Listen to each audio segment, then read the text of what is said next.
Well, Paul, it's Freedom Day, so they say, of COVID-19, but far from it for the Poppies. 3 games cancelled because of it, so it's been a massive change for you. But you've been very busy behind the scenes as well. Can you let the fans know a little bit about what's been going on, please? Yeah, in terms of recruitment, things have been going steadily.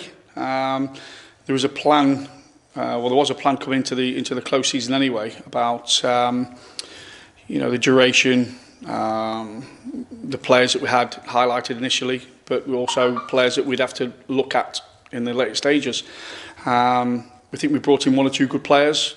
They'll be hopefully going to press within the next 2 or 3 days.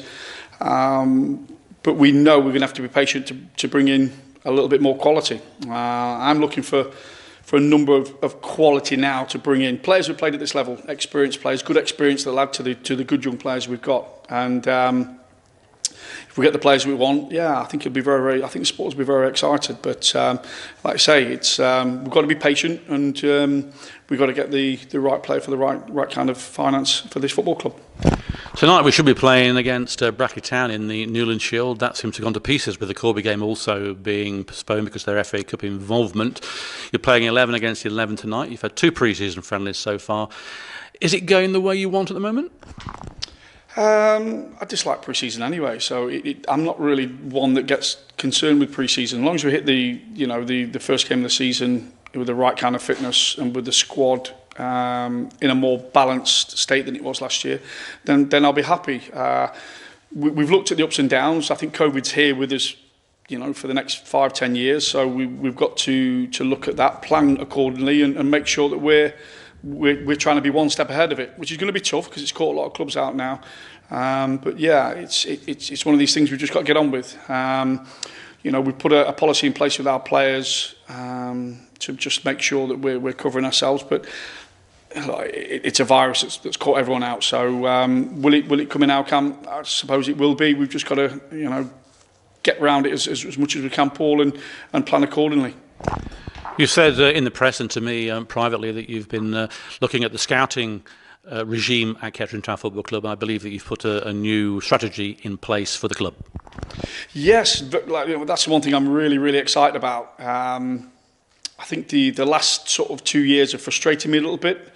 Where we are as a football club, we've looked at where we are, who we can kind of tempt to come here, the finance, everything about us, and it's been on my mind for a while. So what I've done is I've put in place now a nationwide scouting network. So I'm hoping that this time next year we'll have more or less identified a number of players that we want. We'll have reports on them, and really the deals will be done sort of from February onwards. The game's getting harder and harder for clubs at our level because of the money in the game.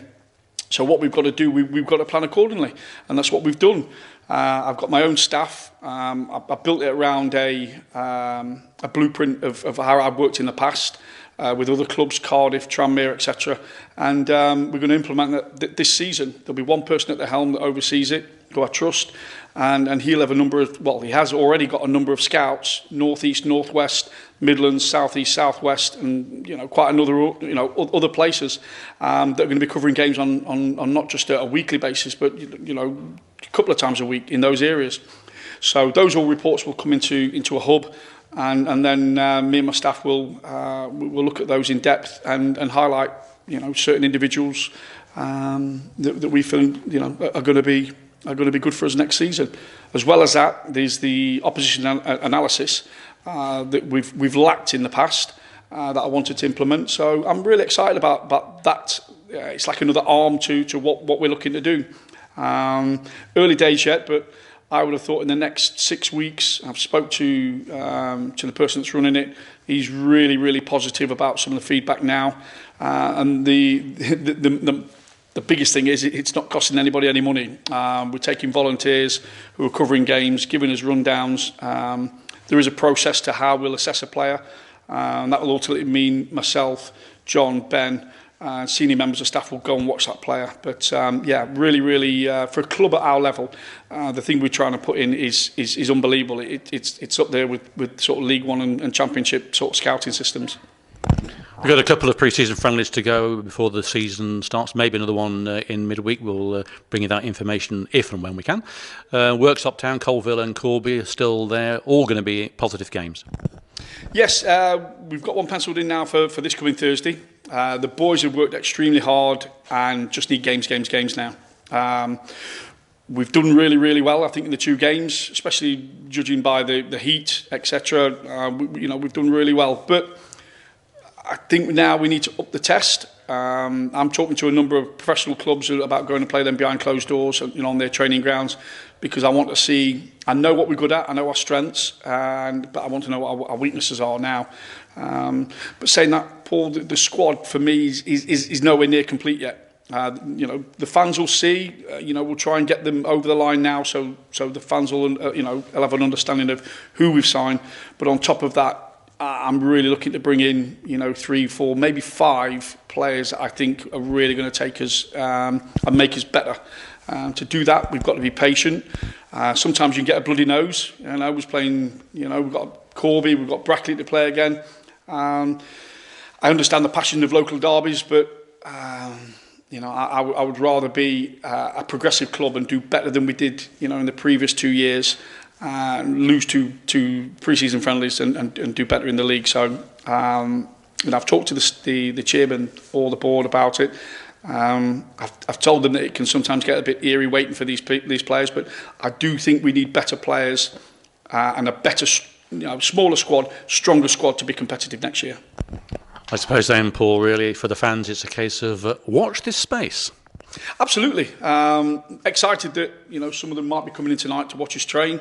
Can't wait for the season to start, to be fair, especially a home game at Bradford Park Avenue at home, which I'm hoping they'll come in the droves to support the players and my staff. It's we've done a lot of hard work that I think goes unnoticed, Paul, sometimes at a football club.